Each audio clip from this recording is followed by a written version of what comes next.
Ahora le quiero explicar el ejemplo que le había mencionado anteriormente, ¿cierto? ¿Recuerdan? ¿Cuál es la diferencia entre el conjunto n anterior y el conjunto n que estamos viendo ahora mismo? Si se dan cuenta, ya no están las dos desigualdades iguales, ¿cierto? Ahora esta desigualdad tiene una rayita más. ¿Y eso qué nos quiere decir? Que x es mayor e igual a 3. Esta rayita significa igual, pero x es menor a 9. Lo hacemos de la misma manera, ¿sí? Ponemos una recta. A los extremos ponemos los números que aparecen, que son 3 y 9. Y ahora nuestro conjunto va a estar formado por todos los números que están en el centro. ¿Cuáles son? 4, 5, 6, 7 y 8. ¿Sí? Pero hay una diferencia con el conjunto anterior, como ya habíamos dicho, que es esta igualdad. Cuando vean esta igualdad, vamos a coger el número que está a su costado. ¿Cuál es el número que está a su costado? El número 3. Entonces nuestro conjunto n va a estar formado por 3, 4, 5, 6, 7 y 8. ¿Sí? ¿Por qué? Porque aparece esta igualdad. Leamos de nuevo. X tal que x pertenece a los naturales. Entonces x es mayor e igual a 3, pero menor a 9. ¿Saben cómo apareció la palabra igual? Nosotros cogemos el número que está a su costado. ¿Sí? ¿Quedó claro? Bueno, ahora pasemos a otro problemita. ¿Cuál es el problema que nos mencionan en este caso? Me dice que el conjunto P es unitario. Recordamos que un conjunto unitario es aquel conjunto que está formado por un solo elemento, ¿sí? Pero ¿qué pasaba cuando un unitario tenía varios elementos dentro de él? Todos esos elementos, ¿cómo eran?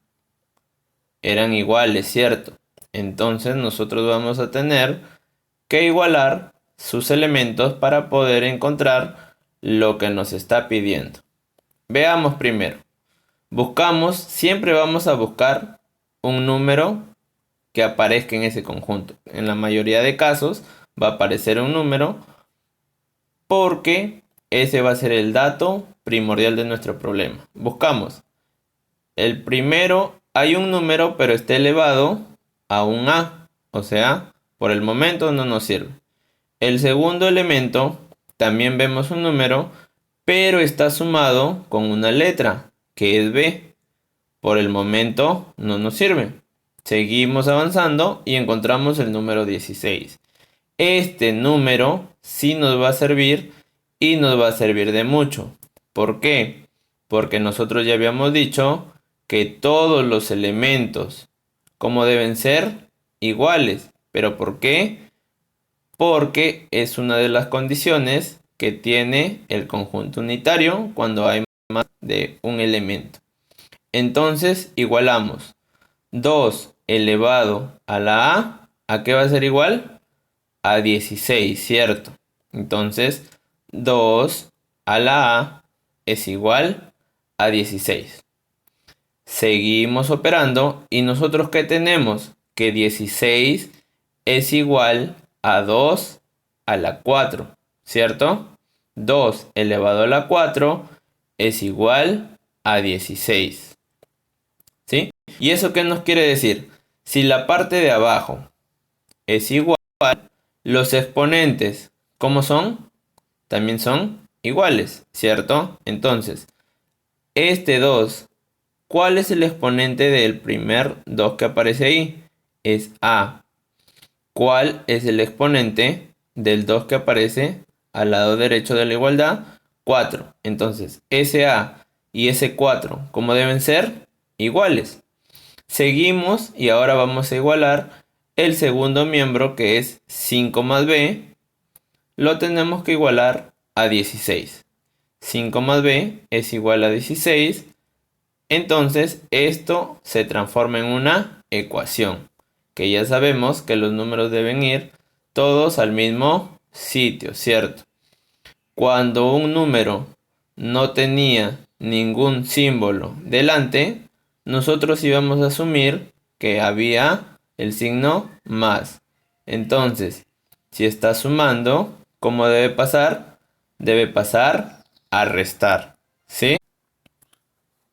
Bien, una vez que pasa a restar, ¿qué nos queda?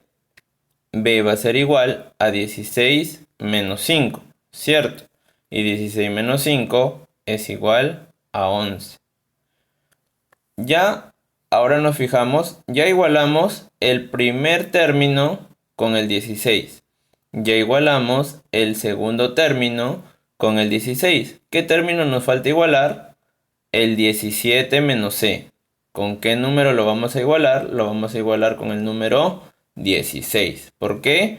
Porque todos los elementos tienen que ser iguales. ¿Para qué? Para que cumpla la condición de que el conjunto es unitario. Ahora tenemos este número o esta ecuación que vemos aquí en la pantalla, la que estoy señalando. 17 menos c es igual a 16. De varias maneras, una de ellas es la que les voy a explicar.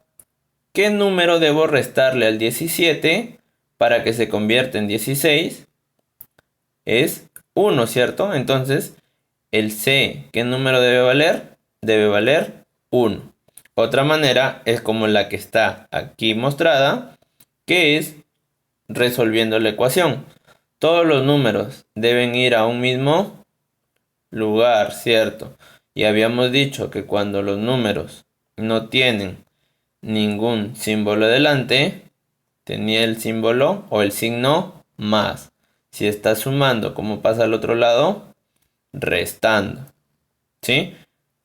Nos va a quedar 17 menos 16. Y esta c que está restando, ¿cómo pasa al otro lado? A sumar o con signo positivo. 17 menos 16 es igual a 1. Entonces, c, ¿cuánto vale? C vale 1. Ya tenemos todos los valores que necesitamos. El valor de A, el valor de B y el valor de C. Como nuestro problema nos pide calcular el valor de B más A, cerramos paréntesis, A menos C, los reemplazamos y nosotros ya sabemos que primero debemos resolver los paréntesis, ¿cierto? Entonces, 11 más 4, cerramos nuestros paréntesis y 4 menos 1. Profesor, cuando no hay ningún símbolo entre los paréntesis, nosotros asumimos que es una multiplicación. Entonces, 11 más 4, ¿cuánto nos da? Nos da 15, ¿cierto? Tenemos 15 a este lado y por el otro lado tenemos 4 menos 1. 4 menos 1, 3. 15 por 3 y eso nos da 45. Y ya hemos resuelto el problema 3. Pasamos al siguiente problema, que es el problema número 4. Vamos a ver un ejemplo de la referencia y también la relación de inclusión. Veamos. ¿Qué nos dice? Tenemos el conjunto M, que está formado. Recuerdan que les había dicho, cuando están juntos los dos símbolos de vacío, ya forma el conjunto unitario, ¿cierto? Tenemos entre llaves el conjunto 4 y tenemos entre llaves el conjunto 5 y también el número 4. Veamos la primera proposición. Nos dice, el vacío está incluido en el conjunto M. Recordemos un poco de la teoría y una observación que yo les había dado. era que el vacío estaba incluido en todos los conjuntos. Por eso la proposición 1 como es verdadero, ¿cierto? La proposición 1 es verdadero. Veamos la proposición 2 y ahora aquí hay algo que les quiero enseñar, ¿ya? Que van a hacer de ahora en adelante en el resto de sus problemas. Cuando nosotros tengamos entre llaves, ¿sí? A un número y seguido de este vemos el símbolo de inclusión, no vamos a poder resolverlo tal y como está ahí. ¿Qué debemos hacer? Debemos transformar esta inclusión a pertenece. Pero ¿cómo hacemos eso? Nosotros sacamos unas llaves, ¿sí? Y dejamos al número que está dentro solito. ¿Cuál es el número que está dentro? Es el 5. Como ya dejamos al número solito, esta inclusión se transforma en ¿qué? En pertenece. Una vez que ya está como pertenece, sí podemos buscarlo en nuestro conjunto M. ¿Vemos al 5 en nuestro conjunto M? No, ¿verdad? Pero profesor, ustedes se dirán, aquí hay un 5 entre llaves, entonces, este 5 sí pertenece. No, ¿por qué? Porque aquí el 5 está solito y el 5 que está en el conjunto M, como tiene llave, ¿cierto? Por lo tanto, como ya lo transformamos y vemos que este 5 no está dentro del conjunto M, nosotros vamos a poner que es falso. ¿Por qué? Porque la proposición nos dice que pertenece. Y nosotros sabemos que eso es falso. Ahora veamos. Cuando nosotros tenemos unas llaves y dentro un número y al costado está el pertenece, vamos a poder resolverlo con como tal y como está ahí, ¿cierto? Entonces buscamos este 5 entre llaves está en el conjunto M. Sí, aquí lo vemos en la parte de arriba. Entonces, el 5 entre llaves pertenece al conjunto M verdadero, ¿cierto? Ahora vemos la diferencia. ¿Cuándo debemos cambiarlo? Cuando después de las llaves hay o está, mejor dicho, el símbolo de inclusión. O está. Esto que les estoy diciendo solamente es cuando dentro de unas llaves hay un número. ¿Sí? Seguimos y vemos la proposición 4. ¿Qué nos dice la proposición número 4? El 4 está incluido. Como el 4 aquí es un número, ¿sí? Sin ninguna llaves, entonces lo que nosotros debemos hacer es buscar el número tal y como está. Tal y como está, encontramos al número 4. Entonces, el 4 está incluido en el conjunto M verdadero. Seguimos a la proposición 5 y vemos el 4 pertenece a M. Como nos está hablando de pertenencia, lo único que debemos hacer también es buscar el 4 tal y como está en el conjunto M. Vemos el 4 tal y como está en el conjunto M. Sí, aquí está. Entonces el 4 pertenece a M verdadero. ¿Cuál es el único caso en el que debemos cambiar? Cuando dentro de unas llaves hay un número o una letra puede ser y seguido de esto vemos el símbolo de inclusión, ¿sí? Cuando dentro de las llaves hay un elemento y luego vemos el símbolo de inclusión, nosotros debemos transformarlo a pertenece. ¿Y cómo hacemos eso? Hacemos eso quitando las llaves y luego se transforma en pertenece. Por último, tenemos este tipo de problemas, ¿sí? Leemos entonces. Observa el diagrama y determina la verdad o falsedad de las siguientes expresiones. Recuerdan que habíamos mencionado el conjunto universal, ¿sí? Aquí lo vemos gráficamente.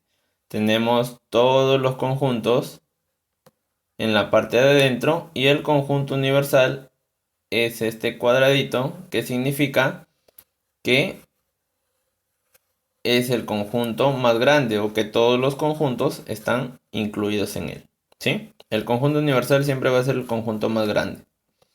Ahora veamos, ¿qué son estas proposiciones o qué nos quieren decir? Nos dicen, B pertenece al conjunto C. El conjunto C es esta bolita que está de color verde. Todo lo que está dentro de él, ¿sí? Todo lo que está dentro de ese círculo verde es el conjunto C. Dentro de ese círculo verde, ¿vemos la letra B? Sí, sí la vemos, ¿cierto? Aquí está. Entonces, como dentro del círculo verde está la letra B, nosotros vamos a decir que eso es. Ahora nos vamos a la proposición 2 y nos dice, la letra C está incluida dentro del conjunto C. Buscamos la letra C y la encontramos acá. Está incluida. Está incluido, ¿qué significaba? Que tenía que estar dentro, ¿cierto? Entonces, la letra C está dentro del círculo verde. No está, ¿verdad? Como no está la letra C dentro del círculo verde, que es el conjunto C, nosotros vamos a poner que es falso. Seguimos leyendo y la proposición 3 me dice que la letra A está incluida en el conjunto B. De igual manera, como habíamos hecho hace unos momentos, buscamos la letra A. Ya la encontramos, está aquí dentro del círculo azul, ¿cierto? Ahora, lo que nosotros queremos es que esté dentro del círculo rojo, pero no está. Entonces, A está incluido en B. Nos preguntamos, ¿la letra A está dentro del conjunto B? No, cierto, está fuera. Entonces, como la letra A no está en falso. Seguimos leyendo y nos dice, la letra A pertenece al conjunto B. Buscamos nuevamente. La letra A está dentro del círculo rojo. No, ¿verdad? Como la letra A no está dentro del círculo rojo, entonces nosotros vamos a decir que la letra A no pertenece al conjunto B, que hemos denotado por este círculo de color rojo.